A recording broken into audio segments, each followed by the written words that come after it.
What's up, guys, and welcome to 6 more Dragon Ball FighterZ tips that the tutorial doesn't teach you. If you haven't seen the original list of 6, go ahead and check that out. Link is in the description. But for now, let's get into some more hidden tech for the game that you might not know about. Alright, so my first tip comes into play before the match even starts. This is about changing your team order before the match. So let's say you pick your team, and then I decide, you know what, I actually want to start Frieza instead of starting Goku. What you can do is, if you hold L1 during this load screen, it'll bring in your second character to start. Or if you hold L2, it'll bring in your third character. So if I hold L1, it'll bring in Frieza. If I hold L2, it'll bring in Android 18. And listen real quick. So you heard that little chime? That is to indicate that you've done this. So you'll see right here that Frieza is going to start the match.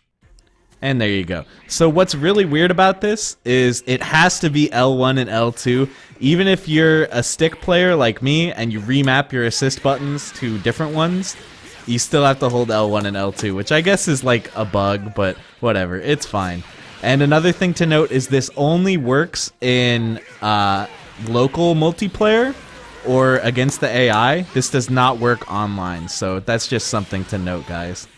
Alright, so my second tip is all about timing your buttons versus mashing your buttons during special moves.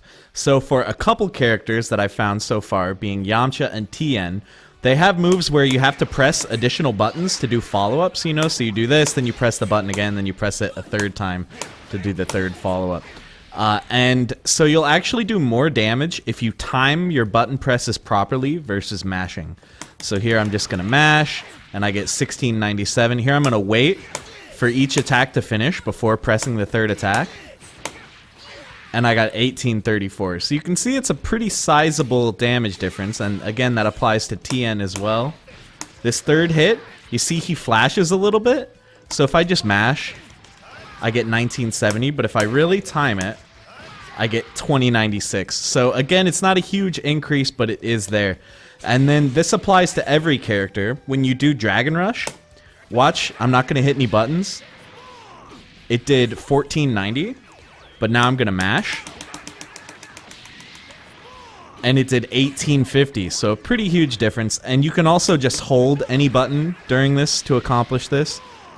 You'll get some extra hits and do extra damage. It's possible that there are other characters who have special moves that change based on button timing. I haven't found them yet. If you know of them, please let me know in the comments, guys. Alright, so my number 3 tip is that you can't die to chip. So you may already know that when you block a special move, you take a little bit of damage, just a tiny bit, and that's called chip damage. And this applies to supers as well. If you block a super, you're going to take a little bit of chip damage. And something important to note is that chip damage cannot kill you. So here, I'll go ahead and set my life bar down to 1 hit point. So here you can see I am pretty much dead.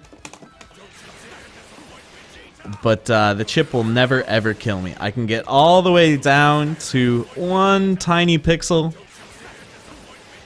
but it'll never completely kill me. So if you're almost dead, don't worry. You can keep blocking. You can look for that opening to get another character in, maybe go for a tag cancel or something like that. But don't worry about being chipped to death because it's not possible. Next up, I want to talk about the difference between normal jumping and super jumping.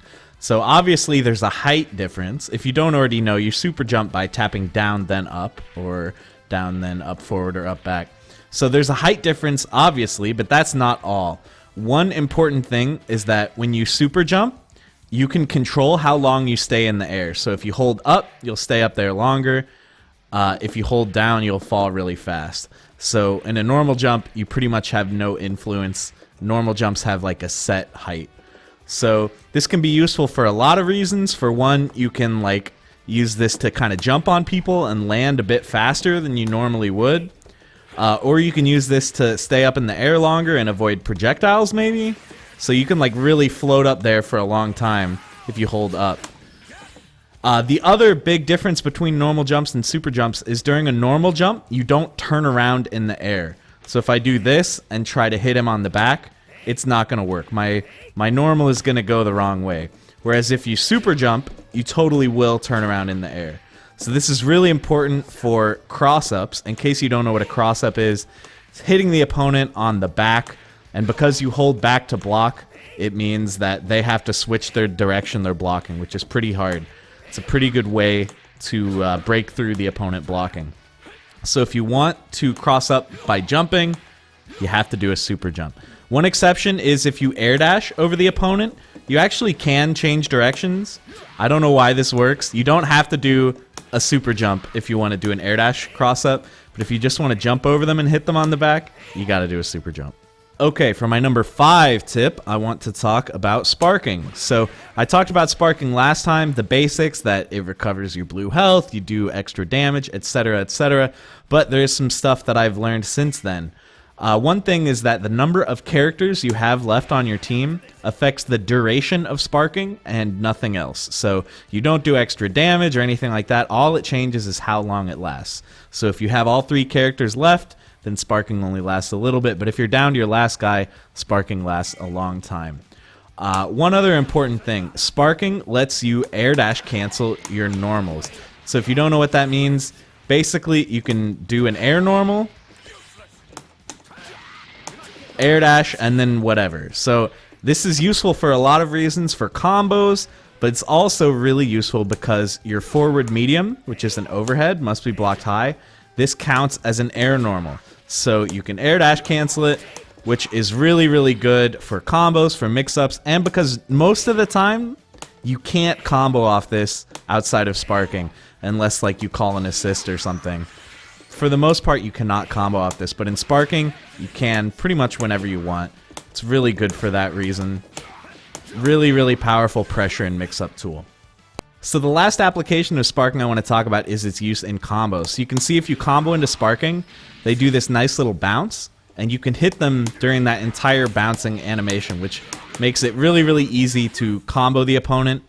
So I think a lot of characters are going to have some really nasty combos involving sparking. You can do stuff like this. Whatever you want. And because you're doing extra damage during sparking, it adds up a lot. So if you're already looking out there for combo videos and stuff, most if not all of the combos that do 100% that kill the opponent involve sparking, because just the combo potential is unreal. So it's really, really strong for that reason. So the number 6 thing I want to talk about is Dragon Rush. So Dragon Rush has some pretty cool properties that you may not already know. So Dragon Rush functions kind of as this game's throw, because it beats block, obviously. It also kind of functions as this game's snapback, because if you press assist during Dragon Rush, it snaps that character out and brings in that assist. So one really cool thing about it is that you can actually combo into Dragon Rush pretty easily. If you land a Vanish in a combo, it's pretty easy to go straight into Dragon Rush from there. Or if you call an assist, it's pretty easy to combo into Dragon Rush that way. And then whenever you combo into it, you have that opportunity to go for that snap, so you can get that character out. And another interesting thing, so you can see all that blue life that Vegeta has. So if he tags out, and I go ahead and snap him back in, watch what happens to the blue life. There, it's all gone. So he can't recover that life anymore. It's gone for good. So what's going to happen a lot in matches is, you know, you're beating them up and they really want to get this character out, right? Because they want to recover all this blue life. So they go ahead and tag, and then the next time you land a hit, you can just combo into the Dragon Rush snapback, bring that character back, and they're going to be almost dead and they're going to lose all that blue life, so you can kill the character. And even like if the character's getting low and you suspect that they're going to tag, you can just wait for it. You know, go for that punish with down heavy, which beats raw tag, snap them back in, and voila, all that blue life's gone. Their character is probably going to die soon. So it's really, really strong. Really, really useful tool is the Dragon Rush into snapback. And finally, I just want to note that you can break Dragon Rush. So if they're doing it to you and you tap any attack button right as they hit you, you'll just bounce off each other like that. But you cannot break it during a combo. If they combo into Dragon Rush, you're forced to take it. But otherwise, if they're just doing it to mix you up to try to throw you, tap any attack button and you'll get out. So guys, that's it for the list. Hopefully you found it informative. Thank you very much for watching. Make sure to hit subscribe. I'm putting out a lot of Dragon Ball FighterZ videos, so I hope to see you guys watching a future video. So thank you, and I'll see you in the next one.